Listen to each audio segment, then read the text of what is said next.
Ladies and gentlemen, good evening, boxing and MMA fans from around the world.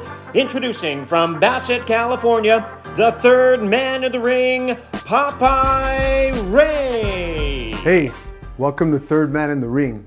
I'm your host, Popeye Ray. Today I got an awesome interview. All you fans, MMA fans, boxing fans, you're always talking about the judges, what they're doing right, what they're doing wrong, what was that score about? Well, today I got my good friend, Fernando Villarreal. He's got 1,248 bouts. He's got a gang of championship bouts. You guys will recognize him because he's the sharpest judge that we got, man. He's always in a three-piece, always looking good. I even told him, today when you come, Fernando, I want you to dress the way you dress at the fights. Always sharp. But again, let's give him a warm welcome. My friend, your friend, Fernando Villarreal. What's up, homie? How you doing, Holmes? How you doing, bro? Thank you for coming, man. Sit down, Holmes. Not to mention, guys, he's a Vallero, man. Grew up in the same area, San Gabriel Valley. Yes, sir. So tell me, Fernie, where'd you grow up at, Holmes? You know, I know I just said it, but I grew up in Ballin Park on the east side, born and raised. East side, huh? Yeah, born and raised in the east side of Ballin Park. Moved about 3 or 4 times as a kid. Lived on Brazil, Puente Avenue, and then I moved to Francisquito Avenue across street from Cerro Vista High School. That's where I went to high school for 1 year until I got kicked out.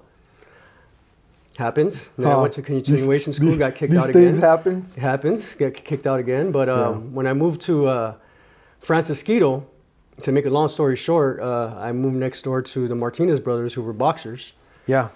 And they started taking me to the gym with them to train.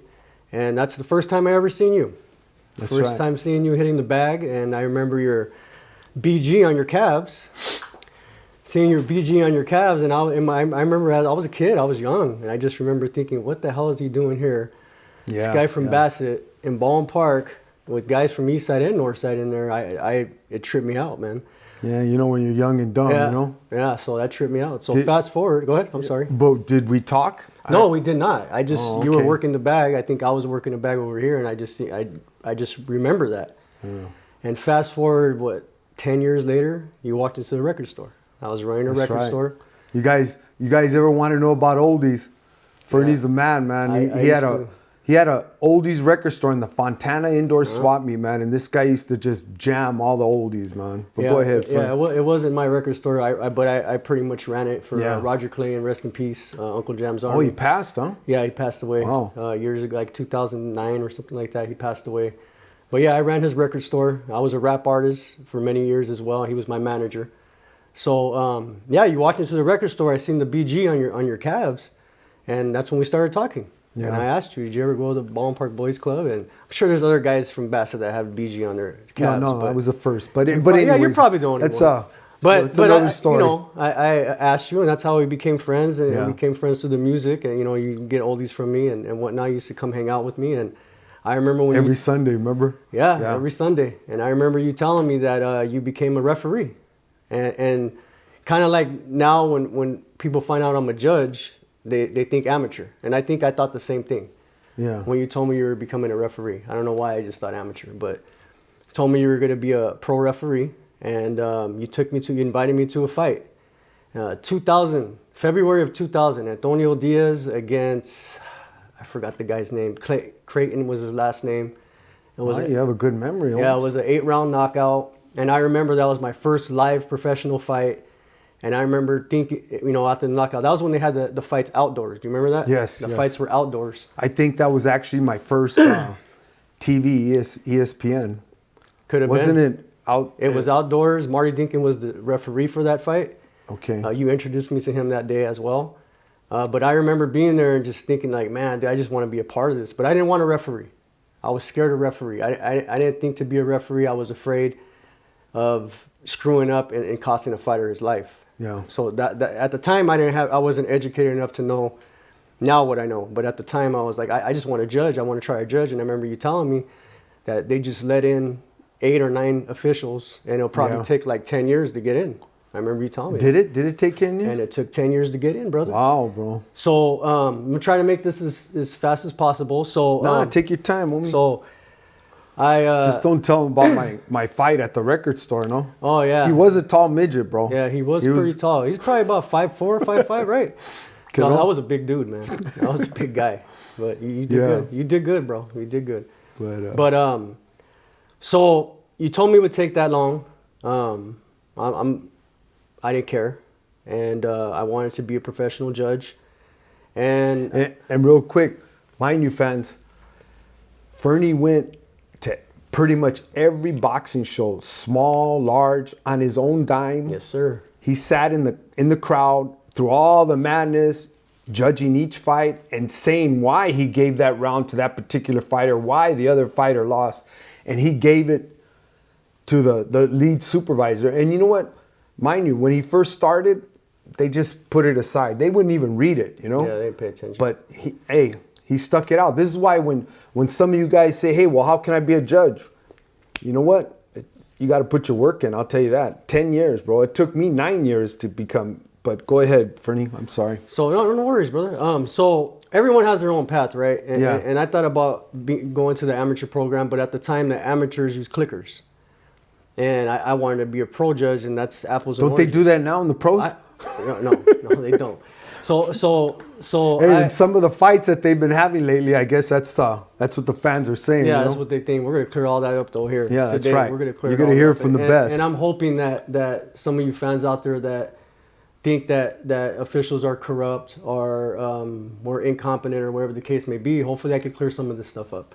So I wanted to learn how to be a pro, so I'd go to the fights, and you know, I got a family, so I had to work. Yeah. I did my music, which that took a lot of time.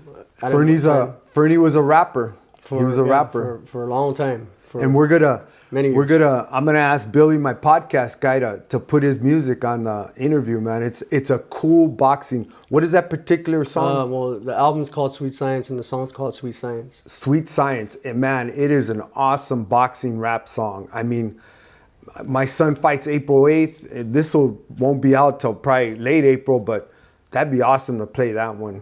Go ahead, though, Fernie. So, going to the fights, doing my regular job, supporting my family, and doing my music, and trying to go to as many fights as I could, on my own dime, my own time. Sitting in the third row or fourth row, playing musical chairs. I would just move when someone came. I would just move. But in 2005, I think it was, is when you took me to Marty Dinkin. And you introduced me to Marty Dinkin, and you told him, hey, this is a friend of mine. He's tried to become a judge. And I remember him telling me, stand in line. And that broke my heart, man. Isn't that a little discouraging? Yeah, it was. It was discouraging. But after the fight, he told me that, you're a friend of Ray's. If you're a friend of Ray's, you're a friend of mine, and I'll do whatever I can to help you get in. So, and mind you guys, what I'm taking is that it's not saying that I'm going to do it because of Ray. It's just saying if you put the work in, sure, then it can happen. Same with any fan that, I got a couple questions from fans, and one of them is asking, how do I become a judge? You're going to have to put your work in, bro. If you really want it, you got to put your work in, and it might take years. Could. Yeah. Most people come from the amateurs, right? Most people go to the amateurs and learn. Most, not all, but most. Yeah, and then come in. They get, if they're lucky enough, they get licensed. But so I'm trying to make it as fast as possible. So, but even if you get licensed, Fernie, does that mean you're gonna work? Doesn't mean you're gonna work. I remember when I did get licensed, and Marty told me that he's all, you're licensed now, but that doesn't mean nothing. You still might not work. They might not work you. So me and Marty, I would see him at fights, and then I started taking him to fights. Yeah. Right? I started taking him to fights. He started asking me to drive him to fights, and so I would take him to fights when I could. Then my wife got sick in 2008. Yeah, I remember that. So we end up... And how's she doing now, Fernie? She's doing good. She's doing great. But she got sick, and I was literally homeless, brother. I was homeless, and we moved in with my sister-in-law. She opened the doors and moved me and my kids in, my wife. We moved in. And coincidentally, I moved like a 2-minute drive from Marty's house. I was like right blocks away from Marty. Just, if that's where God wanted me to be, that's where God wanted me to be. That's right. So once I moved there, I was really able to take Marty to fights. And real quick, I used to be an alcoholic. I'm a recovering alcoholic. And I used to drink every day. And then when I moved to my sister-in-law's, I drink on the weekends. But because Marty wanted me to drive him to fights, I had to stay sober. So I stood sober. And I've been sober since. So God is good, bro. God is good. God is great. So boxing really saved my life, to be honest with you. I'm diabetic, so who knows where I would be right now if I was still drinking every day like I was. I probably wouldn't be here. So yeah. So I moved with my sister-in-law. I'm taking Marty to fights. You're pushing me. Everybody's pushing me. Finally, and I'm rubbing elbows. I'm politicking. I'm trying to get in. I went to every clinic that was offered in California at the time, which there was only a couple. And always dress sharp too. You know what I mean? Marty told me, I think when we started getting close, he told me, I want you to start wearing a suit to all the fights. Yeah. So I did.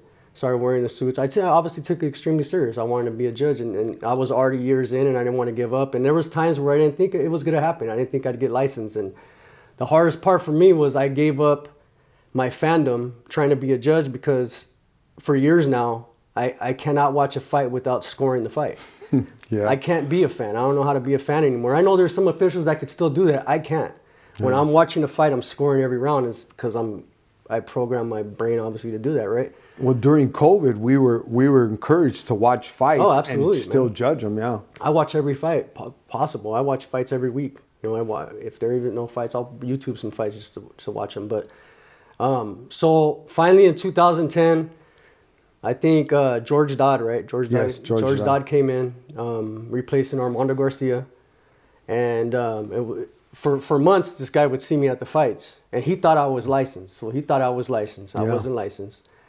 So he asked me at Agua Caliente, hey, I see you at these fights all the time, but I haven't given you an assignment. And I told him I'm not licensed. And he couldn't, I remember he was shocked. He couldn't believe it. We were having dinner that night. Remember I told you? And he did. George Dodd was the CEO of California at the time. And he just said, I didn't know this guy wasn't licensed. And he comes to every fight, and he's been doing it on his own dollar, showing me his scorecards. He deserves to be licensed. And Marty Dinkin said yes, and I said yes, and hey, we're here today. Yeah, 1,248 bouts later. And what year were you? Blessed, brother. What year were you worked the most? 2016 or 2017. 2016, 2017, and me too. 2016, I was the most worked referee. But this is why I say when you guys watch the fight, you'll see the judges in the three sides of the ring. You'll notice Fernie right away. But go ahead, Fernie. I'm sorry. No worries, brother. So and remember, if we get a crazy question, we're gonna hit that button. You can hit that button, brother. But no question. Look, a lot of fans are educated, but some fans aren't. So I hopefully we could clear some things up. Don't get serious. Some of the corruption that you were saying you were going to push it all day long. I'm going to probably push it all day if I hear some stupid ones. Thank you to HDC Construction in Ontario, California. They're a national leader in commercial construction with a proven track record of expertise in cold storage solutions and epoxy flooring. Their team works closely with you to efficiently meet all compliance standards while maintaining budget commitments and completing projects on time. HDC Construction works with Fortune 500 companies and small businesses throughout the country in the areas of steel stud framing, refrigeration panels, dock doors, comprehensive drain systems, fire sprinklers, block walls, and much more. For bids, quotes, or a free consultation, call 909-626-0214 or visit their website at www.hdconstruction.com. Ralph Sarabia and his wife Jody Sarabia are the founders of Putazos. They started Putazos to reach the veteran community who is currently losing 22 vets a day to suicide. Ralph and his unit, 2nd Battalion, 5th Marines, lost over 15 guys while serving in Iraq. He wanted to share with you that whether you fight physical or mental battles, it ain't over yet. With that said, Putazos has developed high-end boxing gloves that have been approved by State Athletic Commission to be in pro fights. If you want a boxing glove that's inspired by patriotism and is battle-tested, check them out at putazosfightapparel.com. And just keep in mind that a portion of Putazos proceeds will go to the Semper Fi Fund, which helps wounded warriors. Also, we want to give another shout out. to Valley Mission Builders. Valley Mission Builders is a general building company with over 3 generations of construction experience. They specialize in all phases of home construction, new home building, remodeling, room additions, and ADU and guest units. They can assist with planning and designing to complete construction. They service the greater Los Angeles area and Ventura counties, including the San Fernando Valley. Give Valley Mission Builders a call for a free consultation. But so in 2010, I went in front of the commission and I got licensed. Yeah. But remember the story though. A couple of people got up and said, yeah, no, there was a couple of officials that license, that didn't want to let me. It was me and Eddie Calantes, and there was a couple other guys. It wasn't just me. We went up there to try to get licensed, and there was some officials that were trying to stop it, and I forgave them. It is what it is. Yeah. I get it, man. But there was one that got up and said, "There's enough work for all of us," right? Yeah. Who was that? I don't remember. I honestly don't. I just know that was me. That's it. Man. So you were trying to stop me too? No, I was the one saying. Oh, you said there's enough. I got work for up all and of I us. said, That's right. "There's That's enough right. work for all of us." You're absolutely right. There's enough work for all of us. I got up there and said, because I personally feel, man, that kind of hurt my feelings, but I personally feel that there's enough work for all of us. And not to mention he was my friend, not to mention the other 2 guys were good, solid referees. There's enough work for all of us. And God is good. They got licensed, huh? Yeah, we all got licensed. I'm going to talk to my therapist about that. He forgot me, brother. man. But so yeah, they approved my license, and I remember when I got approved, Marty telling me that, like, you got licensed doesn't mean you're gonna work. Yeah. So September. Same as refereeing, yeah. September of 2010, I got called for my first show. It was in San Diego. I worked with Caiz Senior, Jose Cubian they were the referees, and I judged with Fritz Rohner, rest in peace, good man, and Lou Moret. That was my very first show. It was like yesterday. I'll never forget it. And I remember driving up there. It was like it was a dream, dude. I couldn't believe it, man. I couldn't believe it. It was crazy. And then judging ringside, the difference of judging from the front row and from other places I judged or from TV, it was just so different, man. It was crazy, dude. But here I am, dude. 13 years later, brother, and God's good, bro. God's good. It took a long time to get where I'm at right now, and to have that many fights. I owe a lot of people responsible for me being where I'm at. You, Marty Dinkin, who I love like a father, rest in peace. He helped me a lot. The boss, and Mark. guided me a lot. So yeah. So I was working, the first few years I was working a little bit, like 6 to 10 years. Remember, we're in California. California gets more shows than anywhere in the world, on the planet. So I'm blessed to be in this state as well. But I was working, a little bit. I wasn't working too much, but I was working. I couldn't complain. I was just grateful I was in. So, and I still, even after getting licensed, I still was going to all the fights I wasn't working and scoring the fights. To still try to stay sharp. Sharpen your skills, man. So there was a fight at Doubletree. I forgot what year it was, 13, 14, or 15. And Mark Raylier said that, you're a good judge. I'm going to talk to Andy and see if we can get you some more work. And I started working more. And I started working more. And then before I know it, man, I was working a lot. I couldn't, I was like shocked. I go to my email and see the arbiters come in, and I was like, what the hell's going on, man? That's how we get our fights, guys, through Arbiter Sport. It's an app. I think they have football referees, basketball. I think it's for all officials. Officials, professional officials. But with that said, real quick, I know, let me ask you a question. What's your game? What's your routine before a fight? Do you just or do you just start in the morning? Oh man, I start. You eat different? So I start a couple days before. I choose what I'm gonna wear. I get my clothes ready. I try to watch fights if they're recorded on my DVR or whatnot, just to get in judging mode. Even though I'm always in judging mode, I still do that. And like yourself, there's a lot of officials like us that will show up hours early. Yeah. Because you don't want to be rushing and being late to a fight. Exactly. You don't want to do that. That's my opinion. I think that's very disrespectful to the promoter, to the other officials, absolutely, to the fighters. Absolutely. I mean, you know what? This is my life. As a fighter, this is my life. You have it in your hands. Absolutely right. Give me a fair day and be there on time. You're right, brother. Yeah, so I know you're always there early. I mean, Fernie will come with his one coffee. He doesn't bring me one, but hey, so be it, bro. Every time. I just bring my one coffee, but no, there's a few of us, you know, that show up super early, and you know, you don't want to have that feeling. Last year there was a fight. I had a DoubleTree.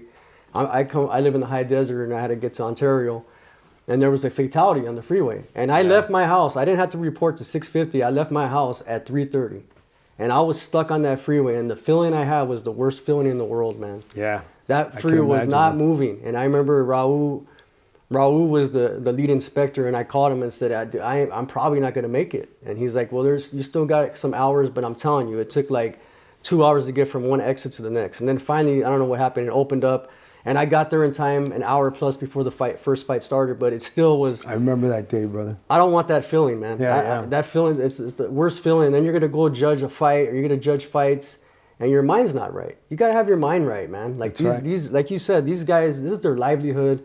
This is how they support their family. They put their life on the line every time they step in that ring.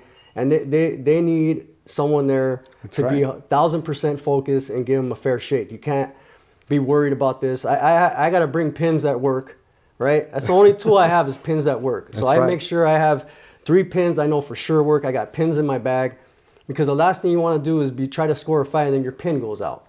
Yeah. Now you got to go walk up and try to get someone's pin. That's just so, you know, you got to be professional, man. So I make sure I'm on point on all that stuff. And you know what, guys? I want to change the subject a little bit just to let you know that I'm speaking for every professional judge out there.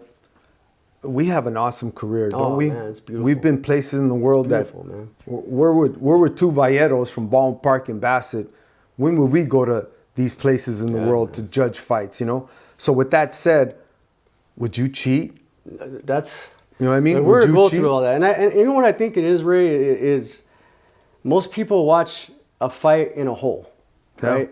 They watch the fight in a hole, and sometimes, you know, let's be honest. They got a beer in their hand. You know, in some cases. You know what I mean? Some cases they have beer. If they're watching it at home, they're listening to the announcer, the commentator. You know, they're watching replays. They're seeing replays. They're seeing things that we don't, like we see things that they don't see. That's right. And then also the flip side to that, where I'm sitting on that ring, there's angles that I may not see if the referee is blocking my view. Yeah. So not me. But not you. No. And you know what? You're good at that too. There's a lot of referees that are super. In California, we got the greatest officials in the world. Try to stay away from that. Yeah. But yeah, you guys do your best to not stay in one position for too long.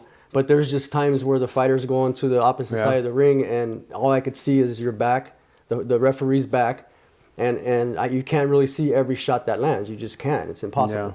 Yeah.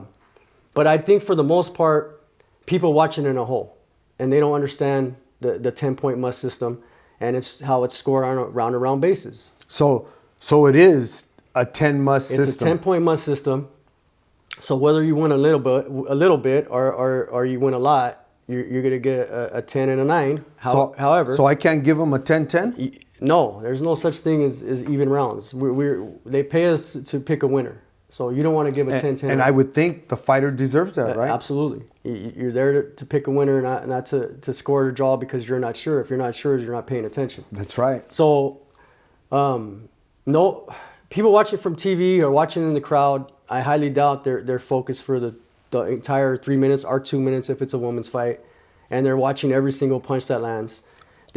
For sure they can't see it the way we see it ringside because it's a completely different ball game.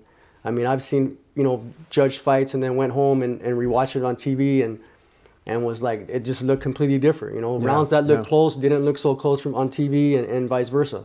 Rounds that looked like a guy or a woman was winning by a lot actually was a closer round than it did when I was there. So the 10-point must have been, just real quick, I'll make it simple. So if the red corner comes out and wins the first 6 rounds by a little bit, right? 10-9, 10-9, 10-9, he wins by a little bit, just a little bit, he wins close. And then the next 4 rounds, the blue corner comes out strong and wins decisively and puts a lot of punishment on this fighter.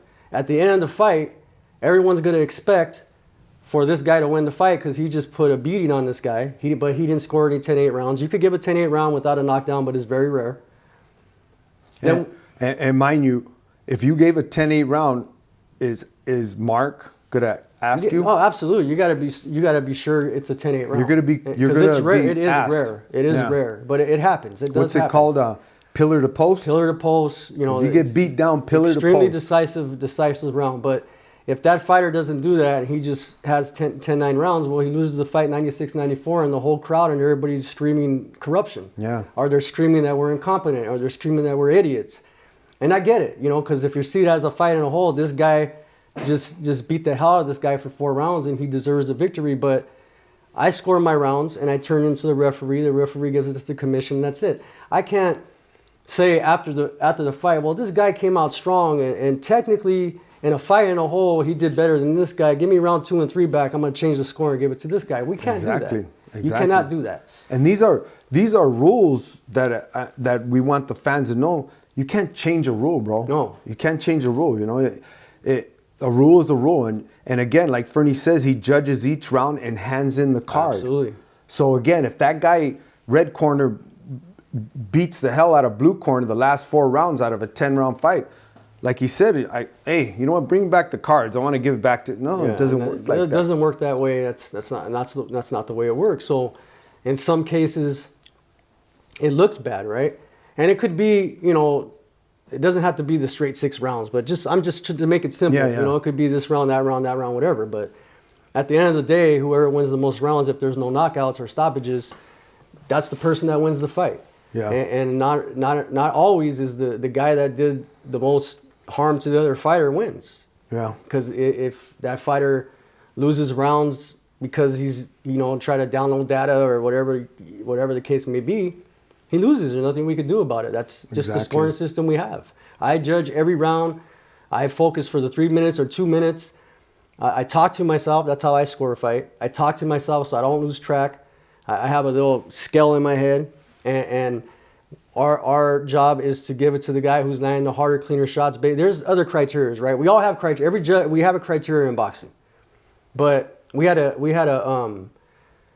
I forgot what training it was. Steve Weinsfeld was doing the training, and there was like 200 officials in there, and he asked, and we went over the criteria in boxing of judging a fight, and he asked, has anyone gave a round to a fighter because of his ring generalship? No one raised their hand, because at the end of the day, it comes down to who is hurting the other guy more. Yeah. Who is beating the other guy more? Who's landing the harder shots? Who's kicking the other guy's ass, basically? Yeah. Right? And there's times where there's close rounds, man, and every punch matters.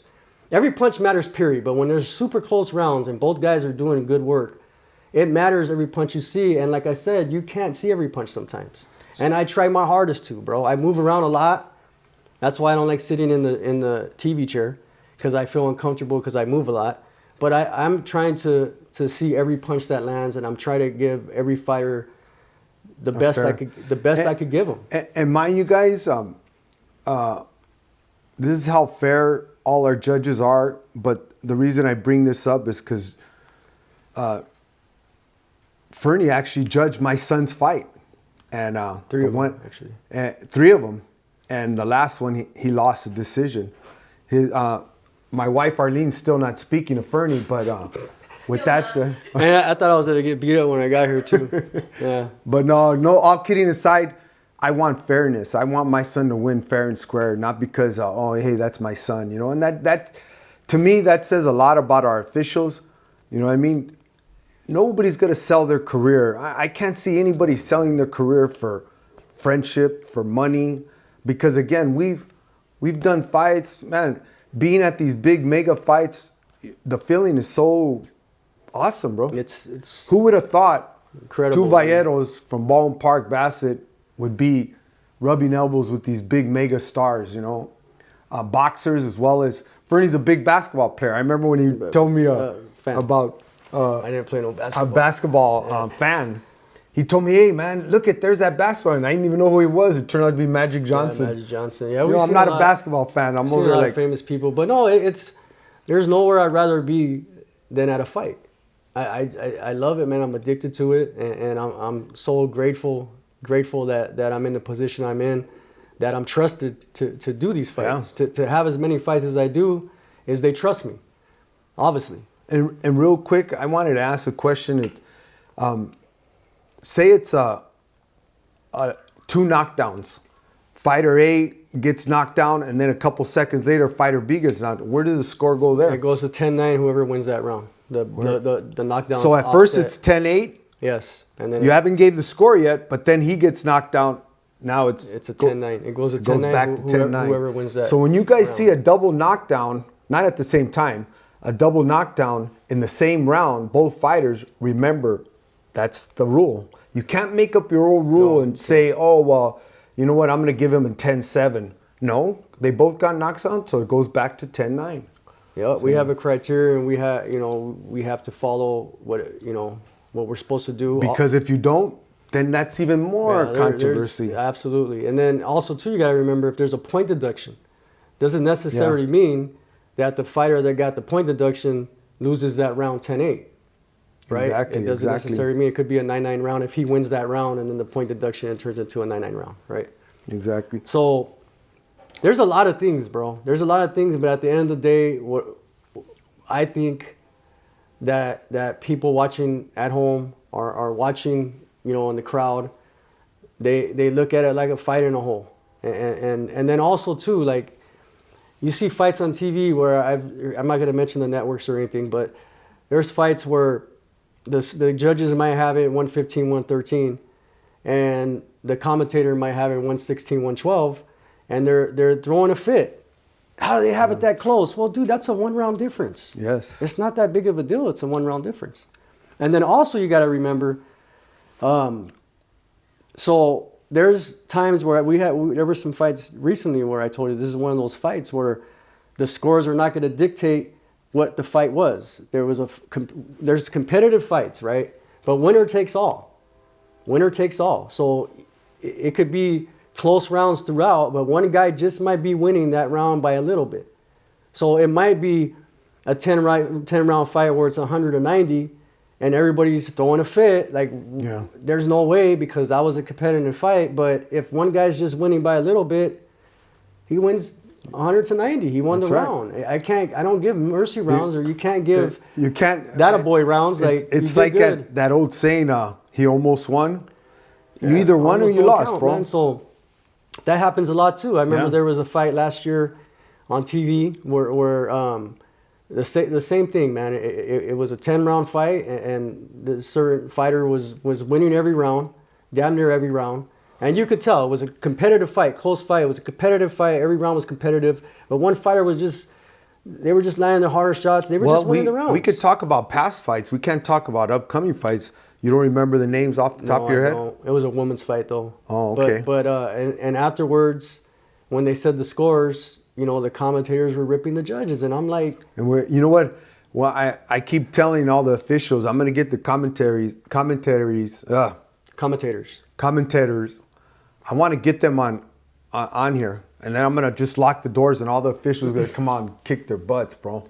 But no, I really want to interview them. Yeah. I'd really like to tell them, where's your schooling? Just because some of them are fighters, you don't know the rules, and we got to know the rules to educate you guys. Absolutely. To educate you guys, not so much for us. I mean, we get ripped apart all the time, bro. But when they rip us apart, they're educating the fans the wrong way. And you know what? Sometimes they got to be entertaining. I understand that. But this is why I brought Fernie on. This is why I want you to hear from the top judge in the world. So I have some questions for you too, Fernie. I'm ready. We would also like to thank our newest sponsor, Twitch Boxing Equipment. You can count on them to provide you with all of your boxing equipment needs. They have all major brands in stock and are ready to ship. They also have their own label, Twitch Boxing Equipment.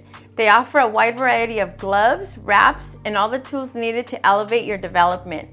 You can follow them on Instagram at Twitch Boxing Equipment, and you can also pick up some Twitch boxing gear at some of the local clubs here in the Inland Empire. We want to also thank our friends at Kelstar Roofing. Kelstar Roofing specializes in residential roofing, installing concrete roofing tiles, and composition asphalt shingles.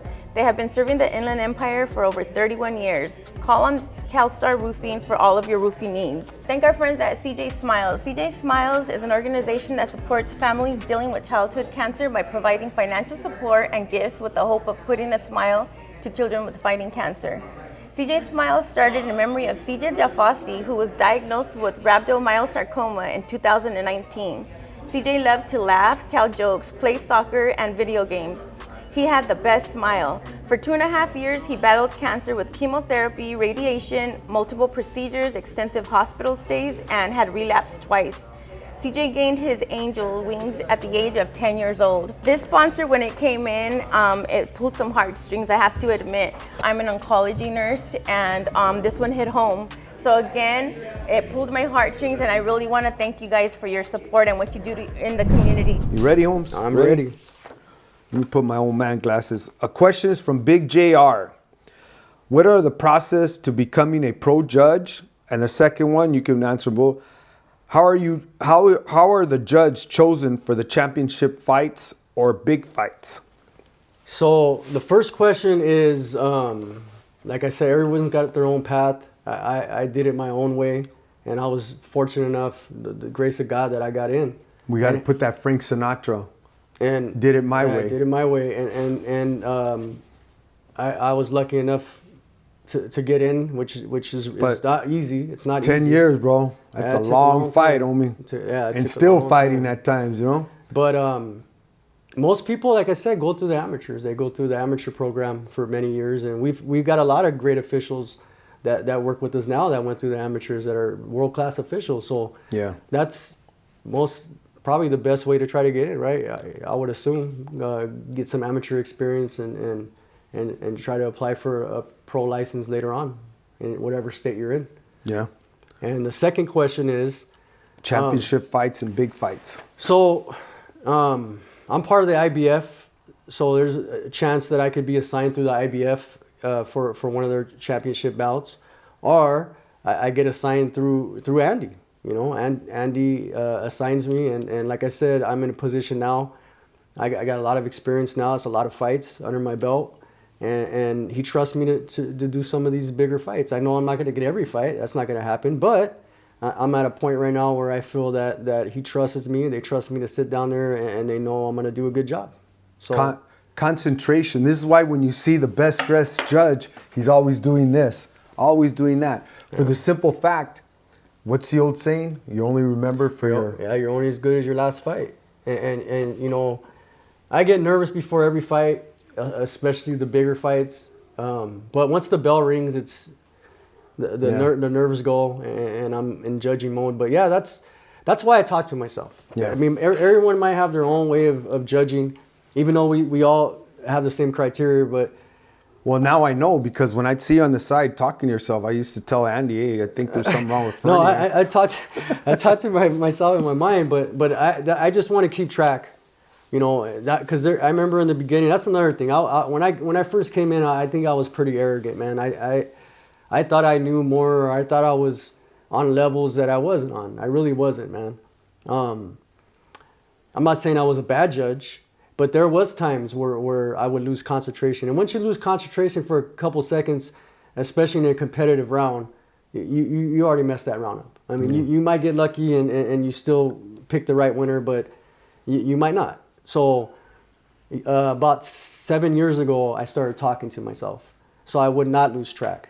And the whole time, you know, blue corner's winning close, blue corner, whatever, or the red corner just took or whatever. So I talked to myself the whole time. The whole entire time, and I have that scale in my head the whole entire time, and I try to see every punch that lands, because like I said, these guys, this is their livelihood, man. Yeah. This is how they feed their family. They put their life on the line every time they get in there, and they deserve a fair shot, regardless of anything. And mind you guys, just like the referees, we have a debrief after the show, and if somebody's off on that judging score, they will be held accountable. I mean, I've been taught to before how, you know, to go back and watch the round, and there has been times, and even though I know it's going to be different because now it's on TV and it wasn't the angle I was at, and look, man, plenty of times, dude, I've done fights and are done rounds where a guy's winning the round and I hear a big roar from the crowd and something happened, but I just didn't see it. Yeah. The referee is just blocking my view and I can't see it. And I might be off that round because I didn't see that. And I think, Fernie, sometimes when they have a lot of home crowd people, fans for that, they could throw a light jab and you know what I mean? The crowd will go crazy, you know? That's another thing. You gotta block all that out. I got another question here from Hector Lopez. I guess he's talking about a title fight. Do you believe that the champ must be beat down to lose his title, or is that just a myth? That's because I hear that all the time. The champ has to be beat down. That's a cliche, Mariah. It's like this, brother. The Kansas City Chiefs ain't gonna start every game with a 7-point lead next year, right? I can't give a fighter credit for. Try to use the Rams though, not the Chiefs. Yeah, well, I'm a Raider fan, so I hate the Chiefs. They don't. I just hate them. Anyways, so yeah, it's a cliche. That's all. It's all it is, man. So you heard it from the professional judge. You can't give a fighter credit for fights that he did in the past. When they step into that ring, number one, the belts go to the commission, and those two fighters are fighting for those belts. So it doesn't matter who it is. To me, they're red and blue. That's right. I don't even like saying their names. They're red and blue when they get in that ring, and either they win the rounds or they don't win the rounds. Period. If they don't score a knockout, they're either going to win the round or lose the round. If they win more rounds than the other guy, they're winning the fight. You can't look at it like, oh, that's the champ. This guy won the rounds, but he didn't really necessarily win moderate or decisive, so I'm going to just give it to the champ. You can't do that. You can't do that. Yeah. So Billy from Chino, he says, I hope I understand this. So the championship rounds he must win, or who gets those rounds? And again, this is another cliche, you know. Yes. You got to win the championship rounds. Yeah, you got to win the championship round. So I guess that he meant a 10 to a 12 round fight. Yeah. So again, round 12 and round 1 it's 10-9, 10-9. Mathematically, it's the same. It doesn't matter. You can't give extra credit because a fighter won the 10, 11, and 12 round. Either they win the rounds or they don't. Yeah. It's 10-9 or 10, or you know. So the winner gets a 10 and the loser gets 9 or less. Period. You can't give more credit because it's the later rounds. And then this one question, he didn't send in a name, but a Copy box. I guess they do that on with a lot of the TV shows, the TV fights. They have somebody there pushing buttons, trying to count the punches. But what if those punches didn't land? So, from my understanding, Copy box, you have each person's assigned a fighter, and they use a clicker, I believe, or they count the punches that land. Well, Copy box is really just kind of to gauge the fight, right? So that doesn't tell you the effectiveness of the punches at all. And you might see this guy landing X amount of power jabs or power punches, and this guy, which a power punch is anything other than a jab. And then you see the jab percentage or whatever. But that's just try to show an idea how the fight went. However, I have no idea who does that. Yeah. I have no idea where they're at. I know they're not ringside. They could be, but I don't think so. So they're probably watching from a TV. And again, like, I come prepared, I come focused, well rested, ready to go. I have no idea who those people are. And I'm not saying that they're not. And I'm not saying they're not focused. All I'm saying is I have no idea who they are. Yeah. I remember during the pandemic, there was a fight where it was clear that they mixed up the corners. They were giving the wrong stats to the wrong corner. Wow. And it happens. And you'll see that a lot where people will say, even the commentators will say that the copy box don't match what they just witnessed. So copy box is just kind of like, you know, just kind of show you how the fight went, but you can't take that as that's who won the fight, is what I'm saying. That's not how it works. Cool. Well, hey, Fernie, I want to thank you, homie, for coming on. You want to tell the fans anything? What I want to say is, you heard it from the top judge in the world. You guys, when you see Fernie at the fights, say hello. Tell him you appreciate his input and what he's schooling us, because again, I can't get that word. The commentators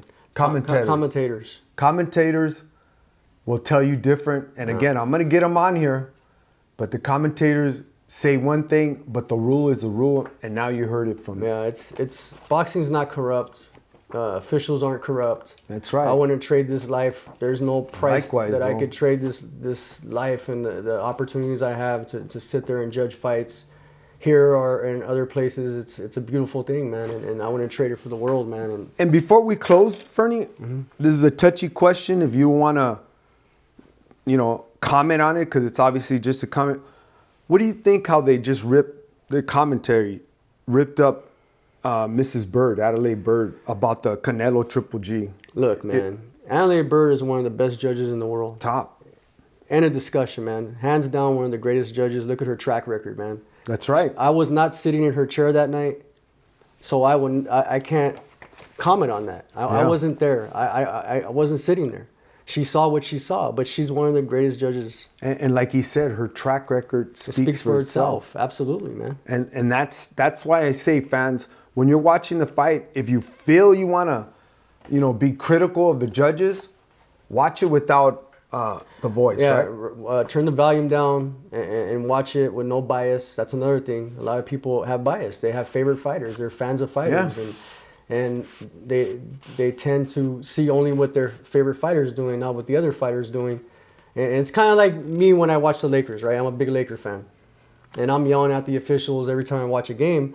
There you go. Oh, that's a foul. That's a foul, right? I'm yelling, that's a foul. But when my guys foul, come on, that's ticky-tack. It's as honest as you could be, it's the bro. same thing, right? It's the same thing, right? Yeah. Most people, they have a dog in the race, man, that they want to see win. And then also, too, some of these fighters that fight, you would expect something, right? And then if they don't have a good performance, then you might, or a guy is competitive with them that you didn't think would be, then automatically you assume they lost the fight. Yeah. Right? But again, it's scored on a round-to-round basis. Every round is like a different fight. Or the guy that's got 15, 20 knockouts, he's got to knock out his opponent, but he doesn't, so now he lost. And you hear that. And you hear that. It's crazy, man. You can't judge a book by its cover or the first chapter because you never know. Right? There you go. So sometimes you see fighters come in and they might look like they're not in the greatest shape, and a guy's over here sculpture looks like he's in shape. You can't. Let me sit up straight for that. Yeah, you can't assume that because this guy's out of shape. Oh, I already know how this fight's gonna go. You can't do that. You can't have any kind of prejudging prior to judging the damn rounds. You can't do that. You gotta just watch the fight, and it happens all the time where guys come in and they might not, like I said, may not be in the greatest shape, and you think that, oh, this guy's gonna knock him out in the first round. You can't think that way. As a judge, you can't. You just let it play out. Yeah. Judge every round the same, and that's what I do. I judge every round the same, the exact same way. Talk to myself, keep track of every punch, and turn my scorecard in. So you know what, Fernie, you want to give a shout out to anybody? You're more than welcome to. But I just want, for me personally, I appreciate you coming on. Thank you for schooling the fans. And I hope it clears up some of the things that I read or hear. The house fighter and man, some of the things I hear are absolutely ridiculous, man. It's not corruption. I read an article real quick. I read an article the other day where they were saying that a certain camp bet on a fighter to win on points, and they won 40 million. Right? They got 40 million, and 2 million went to the officials because they paid out. I mean, that's movie stuff, man. That don't happen, dude. That don't happen, bro. Or another thing you hear, it's boxing needs this fighter to win. Because they want him to. That has nothing to do with us. That's right. Nothing to do with the officials, man. We go there, we do our jobs to the best of our ability, and whatever happens, happens. Period. But I hear so many things.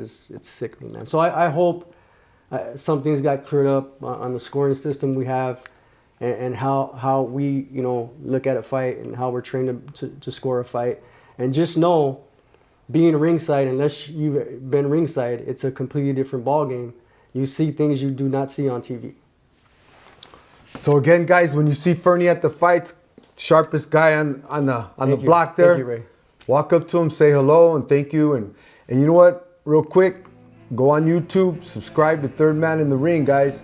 Appreciate it, and God bless. God bless. Thank you. Will we have more bad blood than sweet science, or more sweet science than bad blood? come out your corner, your promoter's corrupt. Your cut man will sprain his hands, try to sew your ass up. Don't lace up them gloves, defeat is guaranteed. Make you blow snot bubbles, piss blood down your knee. Foot speed like Ali, power like Iron Mike. I'm considered a legend, your camp is all hype. Overhand right, uppercuts